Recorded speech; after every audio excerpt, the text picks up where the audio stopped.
কবিটি বাংলার পক্ষ থেকে সবাইকে স্বাগতম। শিক্ষার্থীবৃন্দ, নেক্সট পরীক্ষা আমাদের পদার্থবিজ্ঞান। আমরা যারা কারিগরি শিক্ষা বোর্ডের অধীনে এসএসসি ভোকেশনাল ও দাখিল ভোকেশনাল পরীক্ষা দিচ্ছি, আমাদের জন্য মোস্ট ইম্পর্টেন্ট, গুরুত্বপূর্ণ এবং একটি জটিল সাবজেক্ট পদার্থবিজ্ঞান পরীক্ষা।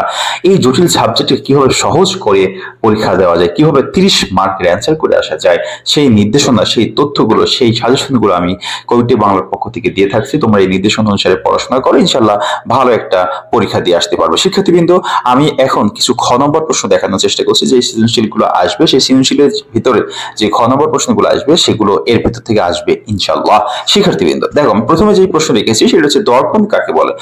এবার দর্পণ কত প্রকার ও কি এটা মুখস্থ করতে হবে। বাস্তব ও অবাস্তব বিম্বের পার্থক্য, আলোর প্রতিফলনের সূত্রগুলো, দর্পণের ব্যবহার, দর্পণের লম্বভাবে আপতিত রশ্মি একই পথে ফিরে আসে কেন, যানবাহনের ব্যাক মিরর উত্তল দর্পণ ব্যবহার করা হয় কেন, যোগাযোগের টেলি অপটিক্যাল ফাইবারের ভূমিকা, রেটিনা কি ব্যাখ্যা করে, স্পর্শ না করে লেন্স চেনার উপায়, লেন্সের ক্ষমতা বলতে কি বুঝো, অভ্যন্তরীণ ও প্রতিফলন সূত্র কি কি পড়তে হবে, অপটিক্যাল ফাইবারের দুটি ব্যাখ্যা, কাঁচ ও পানির মধ্যে কোনটি আলোর বেগ বেশি ব্যাখ্যা করতে হবে, কাঁচের ক্রান্তি কোণ 41 ডিগ্রি বলতে কি বুঝো, বিদ্যুৎ লাইনের সাথে ধাতব খুঁটি সরাসরি সংযোগ থাকে না কেন, পৃথিবীর বিভব কত, মোস্ট ইম্পর্টেন্ট, আকাশে বিদ্যুৎ চমকায় কেন, মোস্ট ইম্পর্টেন্ট, ঘর্ষণে কেন বস্তু আহিত হয়, মোস্ট ইম্পর্টেন্ট, তাপমাত্রা বৃদ্ধি করলে পরিবাহী রোধ বৃদ্ধি পায় কেন, মোস্ট ইম্পর্টেন্ট, সিস্টেম লস কি, 40 ওয়াটের বাল্ব এর অর্থ কি, তড়িৎ চালক শক্তি বিভব শক্তি পার্থক্য, 220 ভোল্ট 60 ওয়াটের অর্থ কি, কোন পরিবাহীর মধ্য দিয়ে তড়িৎ প্রবাহ 20 অ্যাম্পিয়ার বলতে কি বুঝো, সলিনয়েড সৃষ্ট চৌম্বক প্রাবল্য কিসের উপর নির্ভর করে,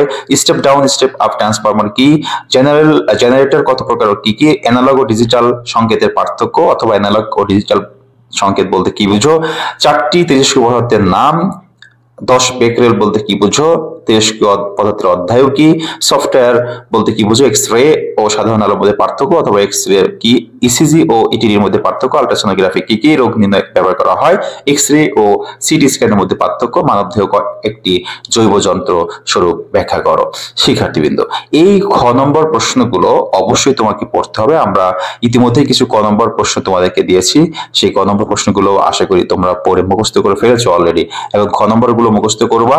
করে আমি যে সাজেশন গুলো দিচ্ছি, সৃজনশীল এবং তোমরা যারা স্পেশাল সাজেশন নিয়েছো সেই স্পেশাল সাজেশন অনুযায়ী এবং কবিটি বাংলায় যে বেসিক ক্লাসগুলো দেওয়া রয়েছে সেই ক্লাসগুলো যদি করতে থাকো, ইনশাআল্লাহ এ প্লাস পদার্থবিজ্ঞানে তোমাকে আসবেই। সবাই ভালো থাকো, সুস্থ থাকো, কবিটি বাংলার সাথে থাকো। সবার জন্য শুভকামনা রইল। আল্লাহ হাফেজ।